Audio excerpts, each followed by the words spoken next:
There we go. So when Manuel asked me to do this talk, he said, give a talk just about the history of PAT in oral solid dose applications. So that's what I did. And I also have a backup presentation, which is all the historical devices that we developed at customers' requests during those rogue years that JP mentioned, where we were trying to please everybody and designing all the time and making solutions. But anyway, this is not working anymore.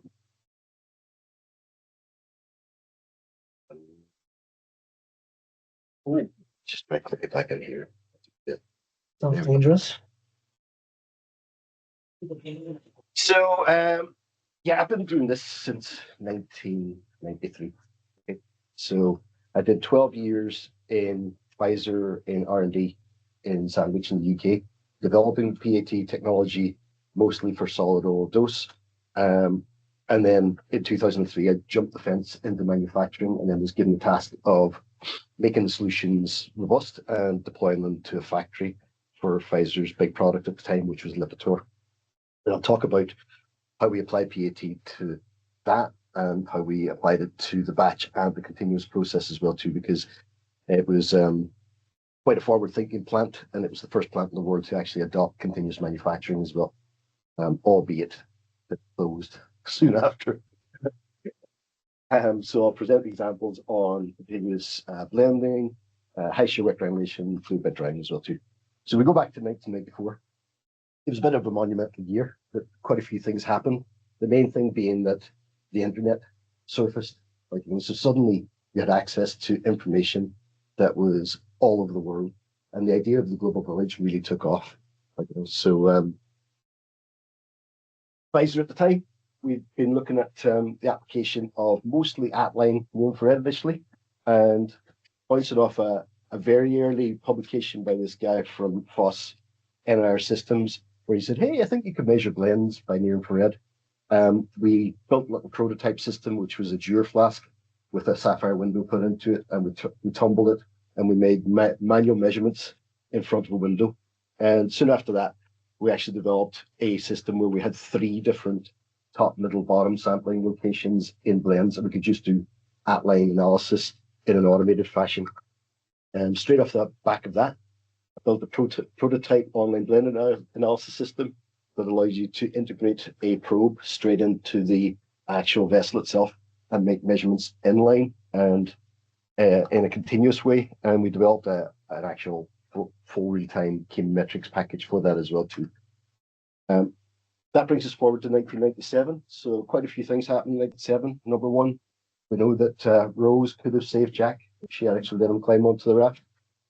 We had things like the South Park, we had Britpop, and we also had Mr. and Mrs. Galvin presented us with Mike in 1997.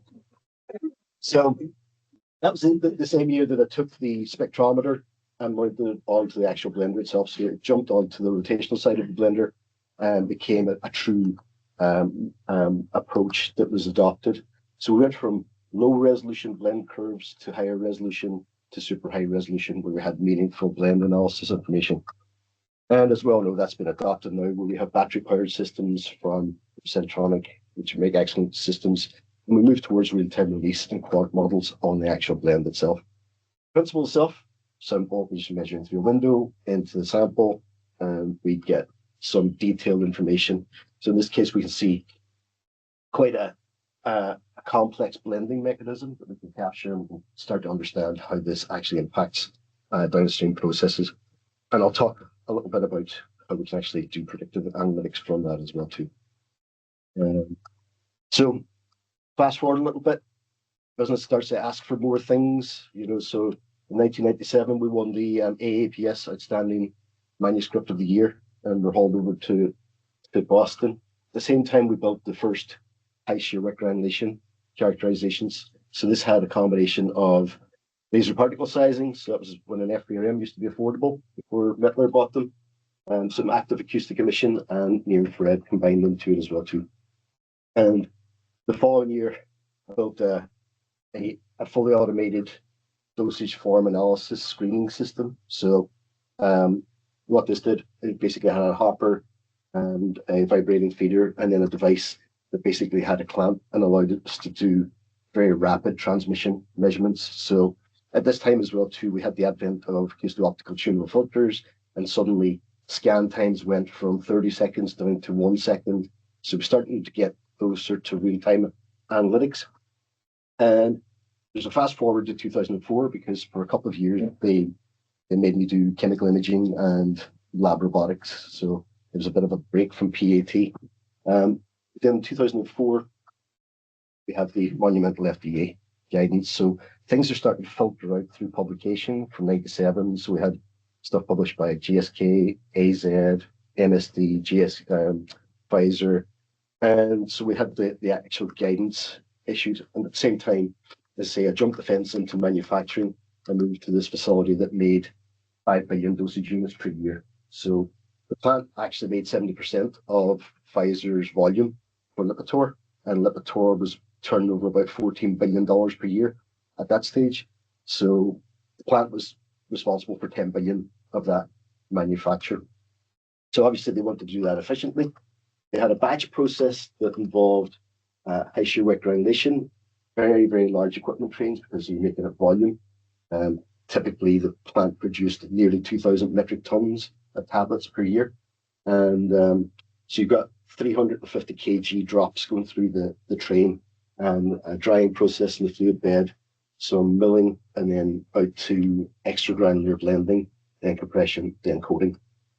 And basically, we started at the start. And the plant was actually a legacy Warder Lambert plant, and they were quite forward thinking when they actually built the plant, and they installed an FTNIR that they screened every single raw material coming into the plant just for identity. But that actually contained a huge wealth of information about the nature of the variability in the actual raw materials, how water content was changing, particle size, particle shape, even things like variations in cross-linking in polymeric binders and stuff like that. And so we started looking at that. And so actually we had quite huge variability, and we started to see details like, one material being supplied by a single supplier, but it's quite clear that there's two plants that make that. So there's a difference in the actual material itself. This really highly variable material was actually the API, which was made internally. So it just proves that pharma companies aren't as good as fine chemical companies at making things. And when you zoom up on that, you start to see details like separation between second source suppliers, variability within suppliers, and importantly, equivalence between suppliers. So this sort of information we can use to drive pricing negotiations, for instance, or indeed just consider what's the impact on the process of the actual supplier itself. So what we did was a DOE, looking at the high shear process. So some of the bad acting within the actual process itself was, number one, occasionally it would just not flow out of the fluid bed dryer. If anybody's worked in a factory, you'll see fluid bed dryers with big dents in them, literally where they've been hammered to get material to flow back out of it when it bridges. And we wanted to understand the flow properties, and could we maximize throughput through the presses as well too, because there was a continual pressure from the business to make the drug product cheaper, make more of it, and meet the market demand without further capital expenditure.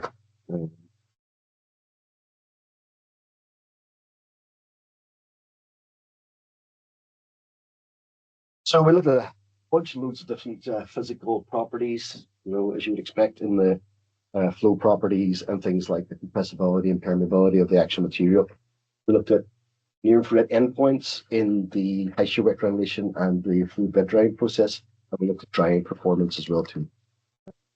So basically, when you look at comparing the outcome of granulates, the traditional way is to actually look at the outcome from power torque curves, which aren't very descriptive. And in reality, the formulators and developers use a technique called glove hand, where they take a handful of the granules, squeeze them, rub them between their fingers. It's very much a sort of wing it bat, eye of mute, bit of alchemy going on there. And the other thing as well too is you can look at offline particle size analysis and pressure characteristics, but these are post-mortem. You can't do anything about it after the fact. So what we did was as all PAT scientists, if there's a metal surface, you can pick a hole in, you stick a probe in it, which is the name of the game. So we actually incorporated PAT probes into the actual bowl itself. We measure the near-infrared response, and we can measure the particle size response as well too. So this is the embryonic version of what became the DRLS, the Centronic. This back in 2004. Listen to us. We had a probe where we had a heating trace on it, and we heated the probe up to see what would happen if we could minimize sticking on the actual probe. And then Uwe and Sebastian helpfully put a heating element in the end of the probe that allows us to actually do some stuff. And lo and behold, we worked out that we could stop the material sticking to the probe and make an effective high shear wet mass measurement, which gives us information that we never had before. So we could track the particle growth through the near-infrared baseline offset, and we could look at spheronization through changes in the curvature in the spectrum, and then we can look at actual chemical changes with adding water. So first phase blending, as we see, nice blending phase, looks pretty vanilla. What we saw in reality was that some of these blends took right until the end of the mix to actually get to homogeneity. So clearly raw material impact was actually playing a part in the actual process itself. During the wet liquid addition phase, we can track, say, physical changes in the near-infrared and chemical changes with the water. And the first thing that struck us was that even though we were delivering the binder in a linear way, the uptake of the water was non-linear. And when we look at that in more detail, we could actually see that in PC space that there was a very marked different phase, about 1/3 of the way through liquid addition, where nucleation occurs, and then the growth of granules really takes off in the actual process. Then the final phase where we come into wet massing and we make uniform spheronized particles. What we're actually tracking is changes in hydrogen bonding as the water associates with the surface of the materials. So we go from 2 hydrogen bonds, then we get to a crowded monolayer where we get a single hydrogen bond, and then we get free water detected. With that, we get a shift in the near-infrared spectrum. We see this typically here, where this is the dry part of the process, and as we add water, we get a migration in the peak. At the same time, we get the free water band really climbing. We're tracking changes in the binder addition, and we're actually tracking changes in the way that the sugars are actually dissolving in the liquid phase and becoming the actual solid fraction between the actual granules themselves. So start to apply that to meaningful process development, and we can start to play about with things like the impeller speed and the liquid addition rate, and then look at the impact on the evolution of the process as a result of those process changes. We went downstream and looked at what was happening in the fluid bed dryer. So we made a wet mass of granules, and then we want to dry them again. So we put near-infrared and FBRM directly into the actual bowl. We did that through a proof of concept first. So obviously we put water in, we strip water back out. It's pretty straightforward. In reality, we had to develop, let's go back to JP's point, a factory robust version of that, which was a super clean design that actually met all of the sealing requirements for cleaning and make sure we didn't create any dead legs and had an effective sealing mechanism for the probes. This is what it looks like on the inside, so the FBRM and a near-infrared. And as you'd expect, we were able to make meaningful water models and then have a real-time model prediction. What this actually allowed us to do was really look at the drying process and optimize it. So at the start of this, the drying process used to take almost 3 hours, and we were able to shorten it to 70 minutes because we found that we could drive hard on the drying, and it actually helped some of the flow properties of the actual granules themselves. So you can see, like, with this is the campaign data, like 2 campaigns just compared. We've got batch after batch after batch going through the dryer, very, very consistent in its performance. In reality, there's some funky things actually going on with drying, especially as the product temperature raises. When the product temperature gets to about 26 degrees, you get a change in a different drying process that actually occurs.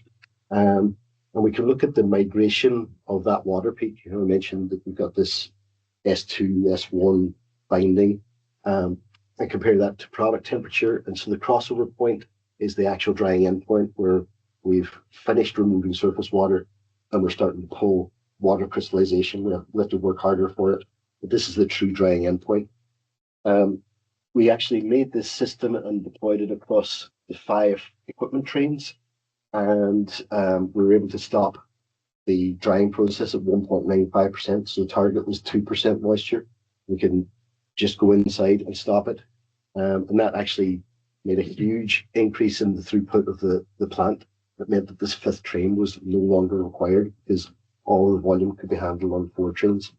Now, I'll come back to this later, but we took one of the trains out and replaced it with a continuous manufacturing train back in 2007-8. So 2005, we started looking at the idea of continuous quality verification. Could we actually explore and predict the raw material variability and what its impact was on the actual process itself downstream? And could we uncover underlying process trends as well? So if you think about it, the raw materials properties impact the granulation process kinetics, which then impacts the granulation product that's made as the wet mass, which then cascades down and impacts the drying process, which then cascades down and impacts the flow properties in the tablet press. And we also looked at the relationship with QC responses as well too, so the actual critical quality attributes were considered. But this actually involved making a program that would interrogate that database of raw materials that was coming into the batch. Then we had the manufacturing execution system. We could build a fingerprint what the input of a batch was, and then concatenate physical and chemical information from that and look at what was the actual material and what was the property about that material that actually correlated with changes in performance in the actual process itself. So we produced about a gazillion different PLS models from this. It's just an example of being able to predict the flow in the tablet press from the raw materials before they were combined. So we start to get into predictive analytics and say, okay, this batch should be made into an 80 milligram, which is a lower flow requirement than a 10 milligram on the press. So we can start to selectively use raw materials and have directive manufacture. What we found in the end was that the relationship through raw material properties went to the granule process itself and to the kinetics, and then that directly was predictive of the compression characteristics.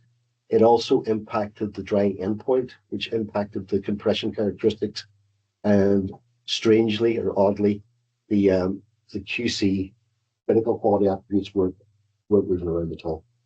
And that was actually borne out in the fact that the plant in 10 years making those 2,000 batches a year never had a single batch fail. This was an incredibly robust process from the standpoint of standard quality attributes. So if you can't do anything about the raw materials, you start to look at model predictive control. So that was the next thing we looked at, was this idea of, we've got a variable raw material input. Can we actually control the process on the fly with advanced process control? And can we make a consistent quality output and process output? And at the same time, build in continuous quality verification. So back to the pilot plant again we go. And we started looking at that difference in flow behavior and the attribution of that to one single raw material, which was the calcium carbonate formulation. This was an odd one because calcium carbonate is typically there as a compression aid and a filler, but it was playing an active role in the wet granulation because the API was actually a calcium salt. So there was some funky API calcium carbonate association that was actually happening that was impacting the output of the granulation. And here you can see one of these sets of plots is labeled as specialty minerals, and the second one is labeled as Schaefer calc, and they're the two different suppliers. And you can see what the impact on the change in the outcome of the actual granulation itself is, and the properties of the granules that are actually made. Going back to that raw material variability, you can see that Schaefer calc has a far wider range of supply and a far wider range of supply in this axis as well too. So the x-axis is actually water content, and the y-axis is the baseline offset. So its particle size and water content is much more variable in Schaefer calc. And the theory was that it was a surface area thing that was associated with that. It was actually playing an active role in the actual granulation itself. So back when AMAT were Perceptive Engineering. They tackled the problem and made two different controllers for us. One was a multiple endpoint controller, and the other one was a continual controller. And basically what you do is pseudo-random binary changes to the actual process parameters. So here we have binder flow, the impeller speed, and then we look at the impact on the near-infrared trajectory. And so basically, can we dial the process trajectory back to where it should be if it's off target, was the idea. And that worked. So basically, this was the RSD or weight control for the tablets with the bad calcium carbonate. Right, so with no advanced process control and nominal temperature binder, you can see it's about 3.2% RSD. The best case with the good chalk was actually 1.5%, and we were able to make the worst case outperform the best case without advanced process control with the multiple endpoint controller and the selective endpoint controller, with the multiple endpoint controller being the best. We actually proposed the selective endpoint controller mainly because with the multiple endpoint controller, it sounds like a bad learner driver on the impeller speed. It's like revving and pulling back, and it's continually changing the actual energy that's going into the bed using the impeller. This one looks at key points in the process and then projects forward like a moonshot of where it thinks the process is going to land, and then makes a single adjustment to the impeller speed and the chopper speed. So that worked pretty well. We were just about to go to the plant and somebody said, hey, look, continuous manufacturing might be the solution here. So the challenge for the plant was that the product was going off patent in 3 years. And so if the plant was going to compete with India and China, then they had to make drug product for the same price as India and China, with better quality. So we looked at the process and proposed this, basically a continuous high shear wet granulator and a continuous dryer. We actually ended up going for mini batch. I say mini, the batches were 210 kilos per drop. But a semi-batch process to make the blend, the dry blend, and then feed the continuous granulation and continuous drying. So it was pretty cool. It was a system that we developed with not Gerica, but Lodiga, and it consisted of plus-shear blenders, this thing called a ring layer granulator. So the problem with continuous granulation at the time was that the only show in town for continuous was really twin screw granulation, and we didn't have the time to do all of the bioequivalency studies to go to a completely different granulation mechanism. So we looked at this as a collision-based mechanism, which is equivalent to high shear wet granulation, and the regulators accepted that as, yeah, okay, you don't have to do bioequivalency, so we drive on. The dryer was cool because it was a true continuous dryer, not like a segmented dryer. And then it discharged into a blender. We did another PAT measurement in the blender, and then the business case wasn't there to have it directly connected to the tablet presses. So we had 6 double-sided presses, and it just said, okay, we're going to load these IBCs up to the gills with material, but we don't have to blend anything in them anymore, so we get more higher batch through. And the outcome of it was that the cost of goods for the drug product was actually half of what you can make in India and China on the batch. So so things we looked at were things like homogeneity blending time. So in that, we literally put a probe into the plough shear and measured the blending process. So you see it takes about 25 seconds to blend 210 kilos. And so Bernard will tell you that plough shear blenders are way more efficient than tumble blenders. And that's true. And they make good homogeneous material as well too. So we did a bunch of trial batches, really tight RSDs. These translated to 0.5% contact uniformity RSD, and basically developed quant models on that. We also looked at dryer performance, which was really interesting. So again, Sebastian was here for this trial. This was the prototype DRLS probe that was used here, and we literally stuck it up the whatever of the granulator and just into the product stream and measured that coming out. So we also had an insight into what was actually going on in that ring. that ring layer granulator and how consistent it was, what did steady state look like, how long did it take to get the steady state. Like so Lodiga claimed that this took 6 seconds to reach steady state. It was more like 120 seconds in reality. But when you get it tuned, it's really good, consistent output. This is a process event that was detected in the water feed. We could track differences in the particle size, relative particle size that was actually being produced. And we can look at things like the impact of impeller speed on the actual outcome of changing 500 RPM. We made larger particles in this case. So going into the actual dryer itself, this was actually really cool because you had a double valve arrangement where the drying chamber was like a normal fluid bed dryer, right? So you started with a wet mass and you charged the dryer up to the point that it had a full bed. At the same time that was dried down to 2% moisture, and then you started adding small aliquots of wet mass into it, and so it continually had an output of less than 2% on the actual outlet of the actual dryer itself. Again, we looked at all sorts of things like literally the development team had no idea what the density of the bed or what fluidization in the bed looked like. Here we've got 2 centronic probes. One is retracted slowly and measuring the baseline offset so we could find where the bed started to the top of the bed was in the dryer. That sort of information was done. And here you can see that very chaotic drying process at the start until it gets into steady state and we're in production at that point. You know, another thing that we wanted to look at and understand was,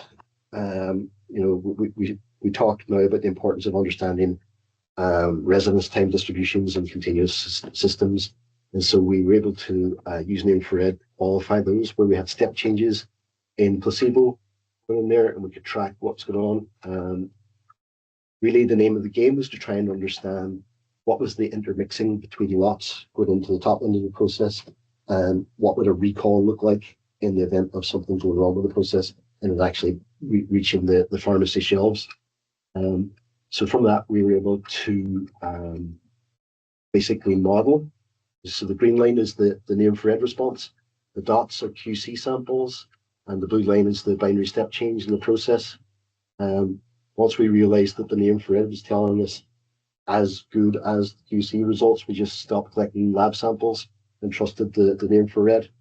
We were able to do some CSTR modeling on that and showed that because of the segregation, it was about 2 IBCs worth. If you had a quality deviation, that would be what your recall would look like. But this was the final implementation. We had a centronic diarrhea unit, which was measuring the granulator, and we also had an ABB FT system that was a legacy system that we just rejigged some of the measurement points. So we were measuring the first blend endpoint, assay and content uniformity, the last blend endpoint, and we were measuring the drying using the ABB system as well too. So at that point, we were just making qualification batches, and some genius in America decided that they were closing the plant. So all of this stuff got canned. But some acknowledgements, obviously, this saw Pfizer work, a lot of input from Centronic over the years. Literally, we started working with Centronic in 2004 and partnered with them right up to the closure of the plant. Hosokawa, Lodiga, and Gaia were involved as well too. And that's it.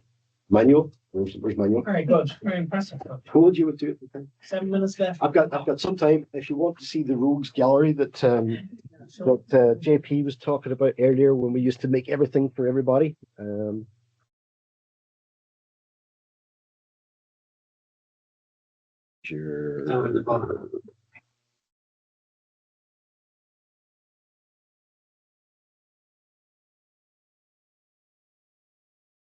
Before Expo Process Analytics existed, Expo Technologies worked with pharma customers for a long, long time. So it started in 1976. I think the first pharma customer was Ciba-Geigy, which eventually became Novartis. And some of the things that were designed and made for pharma customers were things like if you had a remote reflectance head blend analysis system, and this one was for Pfizer in Germany in Allertissen. It was in a high containment facility, and to do your performance qualification tests on the spectrometer on a daily basis, Expo actually made an automated carousel system with all of the standards and the wavelength standards built in there. And a robot would actually take the blend head over and place it, and then the standards would index around, and it had a fully automated EQ system built into Allertissen there. Even the weird and wonderful things like complete fabrication of a replacement granulator head, like, you know, that sort of size of a job. This was actually made in Expo in Sunbury in the UK. Things like modification of bin lids to incorporate measurement windows into them, even incorporation of sapphire windows into. This was like a discharge chute that was made. This was a measurement system for the Pharma Labs Icon system, so just a flow regulator and all the interface of that. That eventually became the Col Sigma 1 multi-chute that we made for CPI. Like, so this was literally an imaging system, a near infrared, and a Raman all in series. So where you had your discharge from your Col Sigma, you could do quite a lot of characterization on the discharge on it as well too. And this was fully interlocked with full laser containment built into it as well too. Again, lost a fortune on that one. Actually, we just about broke even on that one. This, believe it or not, is the original Paso Rado. So it was made for GSK. It had 2 probes and brilliantly a handle that you manually wiped. So that became what was the Mark 1 Tasker and Rado. Actually over there, I think the variable length. There, yeah, it has it. Yeah, so that was designed to be inserted further into more dispersed processes. So if you were looking at the output of a mill, or if you were looking at a spray dry dispersion, then you could push a probe further into the chamber, and that worked quite well. Sort of grew up a bit, became more refined, and became the solution then that Gericke adopted for their continuous counterblender, with all sorts of different lengths of them, like, you know, up to 30 centimeters, and we even did double barrel ones as well too, for GSK. Basically, this was the first air motor one that was actually developed, and again, it's just actually Mike did a more refined version of this for a solution for somebody back just after you started working for Expo. Also did things like building enclosures, safety enclosures for people, and making interlock systems and making things CE marked for them, and then things like discharge chutes. This was sort of like where we ended up getting to making spider wheels, and getting into that. Also GMP workstations and trolleys, pedestals, anything at all. Printer enclosures, you know, if you had a printer that had to go into the EX environment, like in a chemical factory, make all that stuff as well. And so the probably, I would say the weirdest one was a device that we made for Brad for an application, an agricultural application in New Zealand that combined a spider wheel with spectroscopic measurements and imaging measurements. So, and that was designed to go onto a grain auger and basically profile the entire offload of a truck of grain into a silo. It actually worked, didn't it? The guy said that within 30 minutes of having the device, they basically were collecting better data than they had for the previous 9 months. So, again, lost a fortune on that one. So that's yeah. So that's pretty much it. But, you know, yeah.